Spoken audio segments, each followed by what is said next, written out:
Welcome to Manager Tools. Today's cast, Good Lieutenants Make Good Captains, Chapter 1, Part 2. The questions this cast answers are, what are the intangibles of getting promoted? What do bosses look for to decide who gets promoted? And how can I improve the perception of my leadership abilities? If you want answers to these questions and more, keep listening. If you've been struggling to attend an effective manager, effective communicator, or effective hiring manager conference, whether it's because we don't come to your city, or it's because a virtual conference date never seems to work for you, or the price is just a little out of your budget, no need to worry. We've got an option for you. On our website at manager-tools.com/products, you'll find the Video Effective Manager course, the Video Effective Communicator course, and the Video Effective Interviewer course, all of which allow you to purchase a 2-year license to those events videoed, including all of the written documentation, as well as periodic quizzes to measure your learning. Visit us today online and register for your 2-year license today. So, getting our goals from our boss. Before we ask them directly, point blank, it's smart for us to work our network, right? Talk to our peers about what they've been working on for our boss. It's potential that our peers have worked there longer and have gotten previous goals from that boss, maybe a different boss. Sometimes they have, usually they haven't, but there's no sense wasting our boss's time if they've shared their goals with other people in the organization, whether that be our peers, someone else on the team. And if no one has them, you might have to ask directly. And it's going to sound simplistic, but ask them. I think people are scared. They are. I agree. They're scared. And they don't know how to ask, but they're scared. Yeah. I would say, Kate, I think that people think they're just supposed to know them. Right. The fear is that your lack of knowledge is an issue or a mistake or something like that. Right. And your boss will be, you don't know them? How dare you not know them? Yeah. And that's what we don't want. We don't want that. Right. And y'all, look, how we ask depends on our boss. Yeah, and totally. We'll talk about that here in a few minutes. We'll share how to determine, if your boss is a reader or a listener. And I do want to say this one thing. You could also just say, hey, I put this on my one-on-one list. I'd really like to support you in whatever you feel your 3 most important goals are. What do you think your 3 most important are? Which isn't saying, I don't know your goals. It's saying, I just want to know the top 3. So yeah. That might be a way to do it. That's a really good point. Mm-hmm. So just ask. It's like that thing where people are like, oh, I don't know my direct's kids' names. Like, dude, just ask. Ask. It's not. Oh, I can't do that because of all these reasons. It's also like that. It's that thing where people are like, oh, I introduced myself and I already forgot that person, their name. Dude, everybody forgot.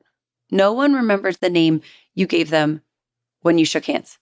No one. They don't remember. You don't remember. Just admit it. It's easier.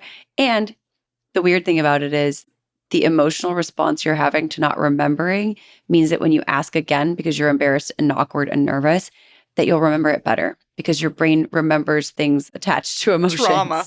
Oh my gosh, yes. The trauma of being bad at this will actually help you. The trauma solidifies the memory. So there's that. Well, it's true. I hate to. It is true. You're totally right. But listen, if you're going to be traumatized, you should use it to your advantage, which I agree. It's just, there's a whole rabbit hole there we don't need to go down. Okay. So some people's bosses are readers, some are listeners. We'll talk about how to figure that out in a minute. If your boss is a listener, you ask face-to-face or over Zoom video. Mm-hmm. If they're a reader, you send a mail. Yeah.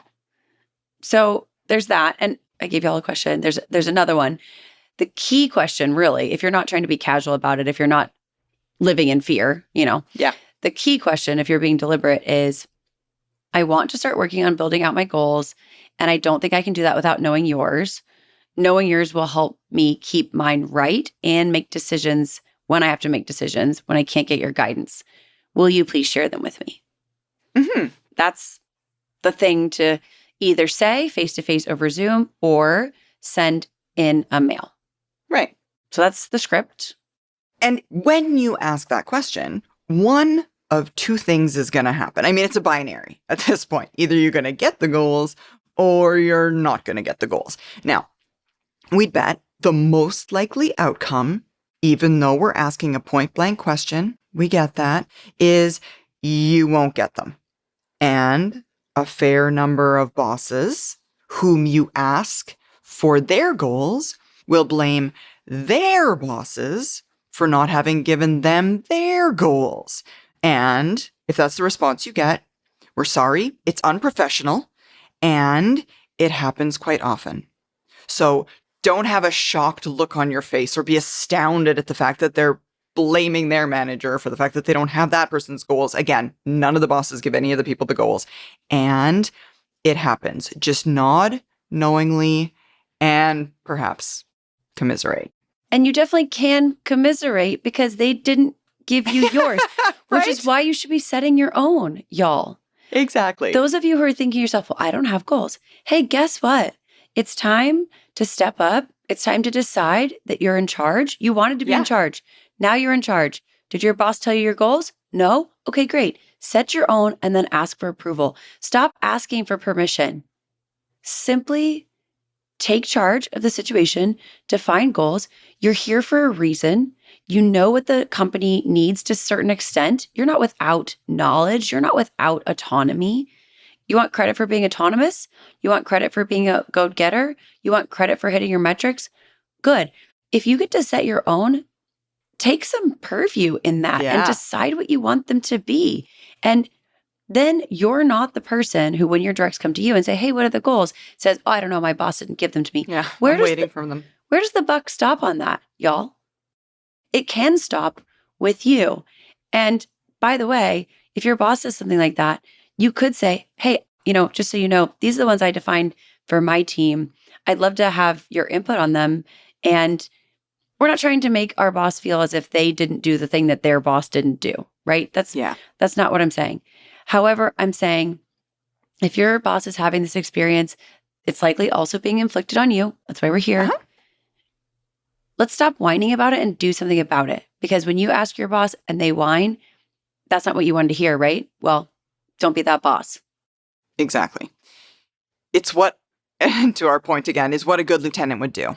In the absence of guidance from their leader or manager, they would take charge of the situation. Yes.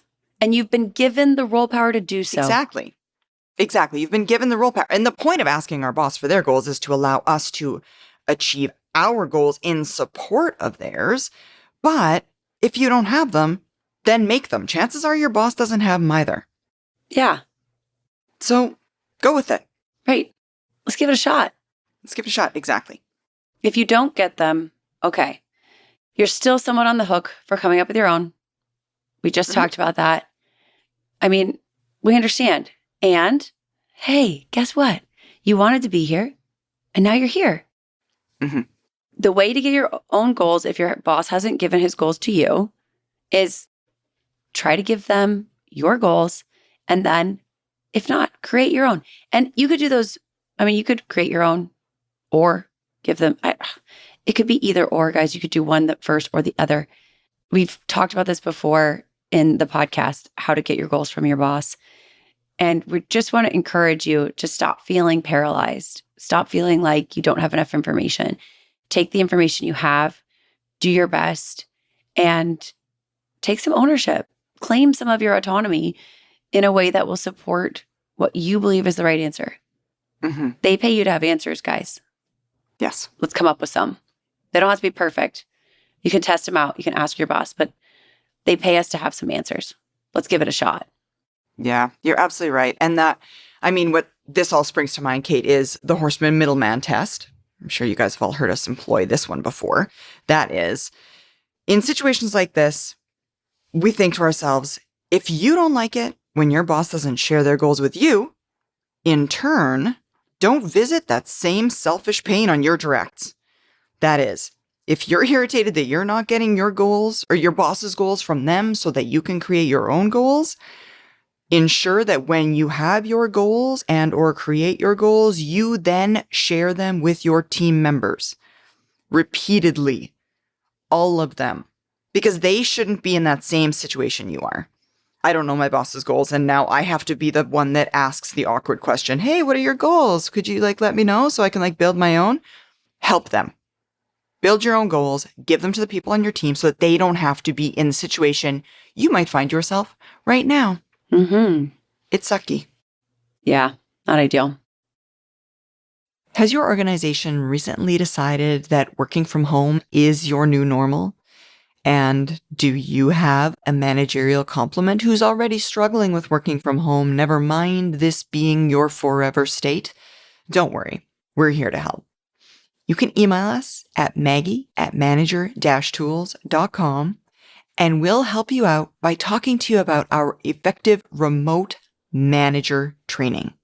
We can bring it to your group of 30 or more managers. We can do it virtually or in person, and we can help you all learn how to navigate while still getting results in this new remote world we've found ourselves in.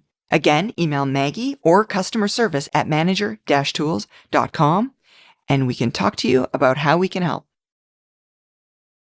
All right. This brings us to knowing our boss's behaviors. Mm-hmm. A fundamental mistake that most of us make in day-to-day professional lives is interacting with others in ways that make sense to us, ourselves, as opposed to the other person. Your boss does things a certain way. It's likely... All the people do. Yeah. Your boss is a people. It's likely it's different than how you would do it. Yeah. And that can be frustrating. The more you know about how your boss behaves, and what they do day to day, the more likely you're going to be able to support them. Mm-hmm. So there's some time to focus on their behaviors, to pay attention to how they act and what they do. And we alluded to this earlier.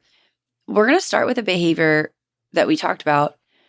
Is your boss a reader or a listener? Mm-hmm. If your boss is a reader and you just pop into her office to give her a quick briefing, she's not going to hear everything. She's probably going to be slightly annoyed. If you're asking for something, you're unlikely to get it. We were talking about this yesterday with the group I was with. It's a really highly technical group. One of the girls was talking about how she sends these really long emails. She puts the questions at the bottom.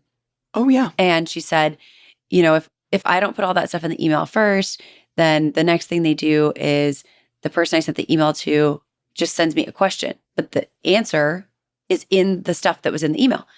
And I said, dude, you got to move the questions to the top and then say, I've included more detail below for any questions you may have. And she said, well, I don't think that's good because it's not thorough and all this stuff.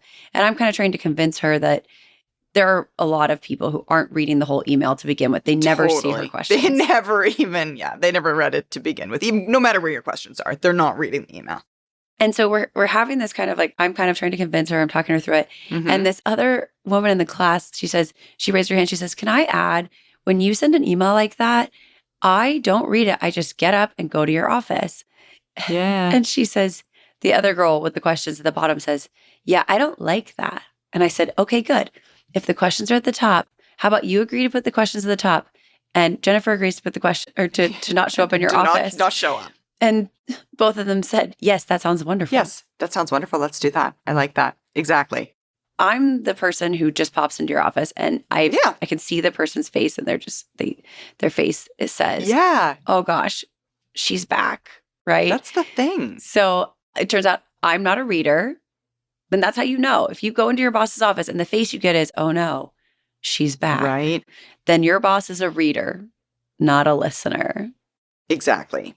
So yes, if your boss is a listener and you send them a long email with good details and tons of support, they're not going to read it. To Kate's point, they're not going to read it. And when you then try and get what you want, that is, when you ask what they thought of your ideas or your request, they're going to say, and this literally happened to us earlier today on a meeting, yep, I saw it, but I haven't read it. That was me. I mean, I acknowledge the fact that I received an email, have not looked at it, but I know it's there. It exists. I opened that email yesterday and not today. It's from Katie. Yeah, it's from Katie. So sorry, Katie. I opened it. It was at 6:30 p.m. my time, and I had presented all day, and then I had also driven 2 hours to get home in rush hour traffic on I-35 from San Antonio to Austin. So there is like A, it's after hours, and B, I got it that day. Like, I'm not neglecting the email, just that at 6:30 p.m. after driving 2 hours, there was just no way my brain could do that. And I know, like, I feel terrible because Katie needs an answer, and Katie's doing her job. And I know that as a boss, you kind of get like negative, kind of like, oh, well. That's the thing. My boss Katie's credit. Katie she was more than polite about waiting patiently for a response. She didn't sass Kate at all. She knows, because Katie also lives in Austin. Katie also knows, like, driving 2 hours on that road it's not going to get you email ready. In situations like this, though, generally bosses get some kind of like negative, like chitter chatter, like, my boss doesn't read my emails. And honestly, and this is not true of Katie. This was a 6:30 p.m. I-35 problem. Yeah. In general, if your boss is struggling to read your emails, it's the subordinate, it's you who's not being helpful. Like, yes, if you're sending emails that your boss cannot internalize, and a lot of that is, some of us write emails in ways that make sense to us, doesn't make sense to the other person, then you're the person who's not doing their job. Like, it's our job to support our boss. Again, Katie, your email was great if you're listening. It's a great email. It's not Katie's fault. But some of us are sending emails that our bosses have to read 4 or 5 or 6 times in order just to understand. And after the 3rd time, I'm going to make a phone call, because I can't read it another 3 times. I'm still not going to get it. Yeah, exactly. Reading the same words over and over is not apparently making it any clearer. No. Which sounds right. Yeah. That is one thing that Role Power allows for is, yes, dude, I do need this information. I know I need this information. Can I get it in a format that I can understand? Right. Exactly. Exactly. Okay. They could be reader or listener. Right. Exactly. There's readers, there's listeners. So for those of you out there, how do you find out which your boss is? And there are several ways to figure it out, all of which are really simple. So don't even worry about it. One, you can ask them. A lot of bosses, if you ask them, are you a reader or listener, they won't really know how to answer, but most of them will. Most will be able to say, oh yeah, no, totally, I'd rather you call me. Or yes, I'd rather it in an email. So you could find out by just simply point blank asking. Or you could alternately wait a few months while paying attention to their responses and meetings and emails to surmise which they prefer. Example, if they send really short emails or very few emails, they're probably a listener. If they send really long emails, they're likely a reader. You could use either approach. Just ask them or figure it out yourself. I'd suggest just asking is much quicker. It's an easier way to get to the end goal, knowing what kind of communicator they are. Absolutely. If you know your boss's DISC profile and you can pay good enough attention to figure it out, that helps a lot. Yeah. High Ds or high Is, probably listeners. S's or C's, likely readers. And, hey, if you don't know what that means, go listen to the podcast on DISC on the website. Totally. Also, if you're new to the team, there's probably people on the team who could tell you whether your boss prefers email or phone. They probably figured it out already. Yeah, so there's that. And I would say, don't ask reader or listener. Ask, does the boss prefer phone or email? Like, that's almost a little, like, the reader or listener verbiage is sometimes not... a little confusing. Yeah, and if you ask it that way the first time... what does that mean? Yeah, and if you ask it that way and you get like a, what? Then ask, well, okay, so if you had to tell them something, would they understand it better via email or via phone? Or, Zoom, or I almost said Teams, but I don't want to say it, so... Okay, good. So... yes, exactly. That's a thing to know. Yes, a thing to know. And to be clear, I'm not sure this needs saying, but once we know the behavioral difference, communicate mostly with your boss in the way that makes sense to your boss, which is in many cases likely not the same way that works for you. Yeah. There are so many readers who report to bosses who are listeners. That is so many people who'd prefer an email style of communication, but work for someone who'd rather just have a quick chat over the phone, who send really long novels to their boss. Novel is my own representation of what I think every time I open one of those emails. I'm like, oh, so we're a novelist now. We write novels. Perfect. It's that. You get a really, really long email and the boss is immediately frustrated because they've got a huge email, which is going to take them time to read. And the lieutenant is super frustrated because they're spending time creating these really long, detailed mails that just aren't being read. The other time I see this happen, because we use Slack, is when like somebody sends a Slack and there's like a few people on the thread, and then the next person sends another Slack, and then somebody sends another Slack. And after 3 Slacks, my brain is thinking, why on earth are we still sending messages and not on the phone? Like, what are we Why doing? on earth is this still happening? Yeah, I read it once and it didn't make sense. And just rearranging the words in the sentence.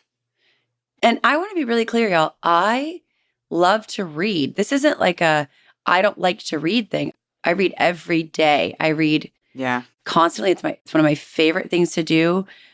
If someone asks me, do you have a hobby? My answer would be reading. I mean, I have so much love for reading. It's not that. It's in my mind, the context of like people type a sentence and I'll read it and I understand the words that they're saying. I'm just not sure what context they go in.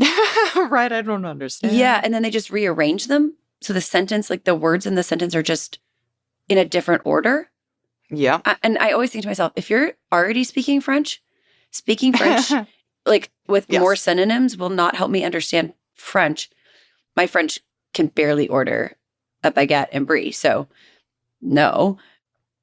We understand, y'all, that you might be working for someone whose system is different from yours, whose process is different. And this is easily remedied. It's simply that a great many of us use our style, like we send email because that's what's easier that's for me. us. Yeah. Yeah. And I'm not just saying email because so many people love email. We also make phone calls because it's easier for us. The irony is, you have to try to remember that communication is what the listener or the reader does. You having the information and trying to share it is not successful unless the other person understands it. Mm-hmm. If you like email, you're choosing an efficient for you form of communication rather than effective for your recipient. Mm-hmm. And the same is true the other way. If you prefer phone call, you're choosing what you prefer over what makes it easy for them. And y'all, when you're talking to your boss, you should choose the form that works for them. Yeah. And you know what's interesting about this is people say to me, oh, Kate, what I want, they're saying like, really, do I have to do that? Okay, yes. And you know why? Because you want people to do it for you. Yeah. Everybody wants somebody to do this for them. They're just not doing it for others. And they're like, why won't they do it for me? And the answer is because no one wants to do it for anyone else. Exactly. Somebody has to do it for somebody else for it to be done for a person who wants it done. Yeah. That's how it works, y'all. The reason no one's doing it for you is because no one's doing it for anybody. And the only way to solve that is for all of us to agree to do it for somebody else. Right. I'm sorry, Pard. That's the answer. Yeah, right. That's the answer. And if you don't want to do it just to be a good person, which I might argue is probably a pretty good dang reason, but whatever. Seems legit. If you don't want to do it for that reason, do it because you will get what you want from the communication. I literally I was at an effective communicator conference. I was with a client and we were talking, a gentleman, high S, high C, super nice, definitely a reader, came back from a break and he said, oh my goodness, I just wrote a 1-line email, which was a question that I have sent 8 emails over the course of the last 2 weeks to get an answer to. He'd sent 8 times this really long email with a question embedded within it, and everyone ghosted him for 2 weeks. So then he left on the break, sent a 1-line email with a question mark. Boom, he had his answer. He's like, this works. I'm like, yeah, this works. Yeah. So I recommended it. But so yes, all that to say, if you don't want to do this just because you want to be a good person. Do it because you'll get what you want. You will get the results you're looking for. There's a joke about insanity in there. Not that this person's insane, but there's a joke about the quote about like, if you've done it 3 or 4 times that way and it's not working, maybe switch it up. Doing what makes sense to you over and over again and having it not produce results yeah, exactly. means what makes sense to you doesn't make sense to the other person. Yeah. And I know it's frustrating to have to do it a different way. Isn't it also just as frustrating not to have what you need? Isn't it just as frustrating not to get what you want? What if you had a little bit of frustration now, but then you also got what you want? Wouldn't that be enough of a reward? Worth it? I mean, feel like worth it. I do. That's me. Yeah. The thing is, though, we've been doing this for so long, we know it works. And so we're not trying to get out of our own way. Exactly. This is exactly. Like, that's another place where you got to get out of your own way. Totally. If your boss is a listener, brief them first and follow up with a mail. So verbally talk to them first about whatever it is, and then follow up with a mail. If your boss is a reader, send the email first and then follow up with verbal conversation. That's the answer. That's the fix. Exactly. Now, along the topic of behaviors, there are a couple of other boss behaviors that an effective lieutenant knows. One is the boss's schedule. Not just the schedule, but how they manage their calendar and their priorities. When are they most busy during any given day? Are there days of the week potentially that are better, days of the week that are worse? When does the boss, or when does the captain, I should say, when does the captain meet with their boss for a one-on-one or in a staff meeting or any other sort of meeting? And knowing that it would probably be smart to leave them alone for the hour before that because they're getting ready for that. And check in with them the hour after it to see if they need anything taken off their plate because they've just been given a stack of stuff and they're panicking. Exactly. And they need help. Be there to offer that help. Absolutely. When does your boss go home? What days do they go home on time? What days do they tend to be there late? What is their kind of schedule? What time do they get in? Some bosses commute in early and some bosses drive. Some bosses don't drive. They get to their desk, but some people get in early and they like that hour alone at their desk by themselves. Yeah. Some people stay late. Some people only take lunch one day a week, or they only go or like leave their desk. Leave their desk for lunch one day a week. Some people eat in the cafeteria some days and not others. Yeah. Some bosses, I used to have a boss who ate breakfast like on the days that his kids went to school. Like they went to it was like a non-traditional kind of like school a couple days a week. And on those days, he ate breakfast in the cafeteria on site because he had to drop them off so early. Oh, yeah. So then he was just chilling in the cafeteria by himself often.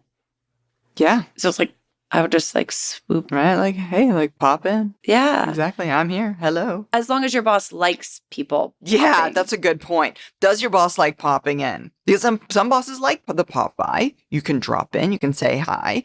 And others would rather you make an appointment. Right. Another thing to know. Just another thing to be aware of. Mm-hmm. Some are cool with that. Some are not interested. Some people there's like times when they don't mind getting a video call or a Slack. Yeah, totally. Know? And also, listen, we should say this because I don't think people do it. And all of this assumes that you look at their calendar and that you're aware of their calendar. Because they share their calendar? Well, yeah. Okay. So we'll start there. Our assumption here is that your boss shares their calendar. Right. That enough of it is public that you have some sense of if they're in a meeting or at their desk. Mm-hmm. And before you call them, before you go down, going down there is, if they're not in there, you're fine. Yeah. But before. Call them out of the blue or whatever. Yeah. And actually, too, before you go down there, because they may have blocked out some time to do something that's like deep thinking. Mm-hmm. Y'all check the calendar. Check the calendar. Nothing's more frustrating than getting a call while you're in the middle of a meeting that's been on your calendar for 3 weeks. It is so frustrating to have people like call. I honestly assume if somebody calls me when I'm in a meeting, like a scheduled thing, that they have a problem because it says on my calendar, hey, I'm doing this thing. You should know. I got a thing. So if somebody calls me, like on the phone, not Zoom, right? Yeah. I answer because I Yeah. assume there's an emergency. Mm-hmm. Yeah. Like Mike called me once or twice while I was presenting. Mhm. And I answered Right. because I thought, oh no. I thought, oh, Yeah. like the building's on fire or something. Uh-huh. I don't know. It wasn't. Everything's fine. Yeah. So it's cool. So, Yeah, exactly. and if your boss is one of those people who doesn't share their calendar, Ugh. Sick. ask your peers. Yeah, and, ask your peer. Right. and good luck. Exactly. Good. Or, I mean, you could also ask your boss. You could say, hey, I'm just trying to be as helpful as I can. What are the best days of the week Yeah. to be available for you? What days would you rather I leave you alone? I mean, you can, in an informal way, try and get some of this information, because even if they don't share their calendar, they want you to know when you being there to help would be beneficial and when you leaving them alone would be beneficial. It would benefit them. Also, sneak attack if your boss has an admin, they know your boss's calendar. So if your boss doesn't share it with you and they have an admin, ask the admin. They Good know. call.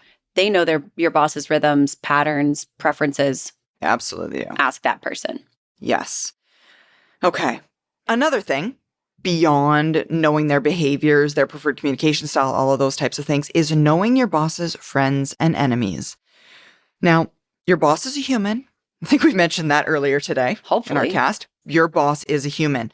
And that means that, like everyone else, they've got colleagues that they like and colleagues that they don't necessarily like so much. So, when possible, be particularly supportive of the friends of your boss. That is, if you know someone's tight with your boss, respond quickly. Do your best to help them as your schedule allows.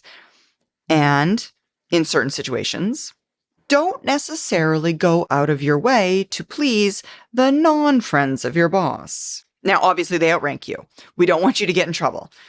However, if a request comes in from a non-friend of your boss, chances are quite high that your boss would like to know of that request prior to you handling that request. Right. He wants some input. Yeah, exactly. When a request comes in, ask your boss or bring it to your boss and say, hey, I got this request from this person. How would you like me to handle it? Your boss would prefer that in most cases. Yeah. And it's just something to be aware of, y'all. They have friendships. They have people. And those friends, well, both the friends and the enemies, will say things about you to your boss.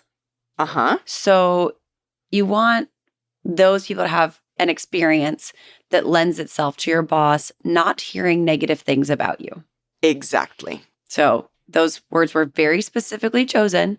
Yes. Parse them carefully. Uh-huh.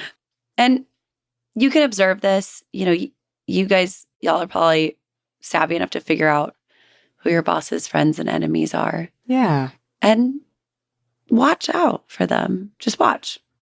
Yeah, exactly. Just watch. Be a good lieutenant. Yeah. And we're going to cover more about this. This is only the first chapter of several about being a good lieutenant. Because if you want to progress in organizations, there's a lot of talk about showing yourself to be a leader.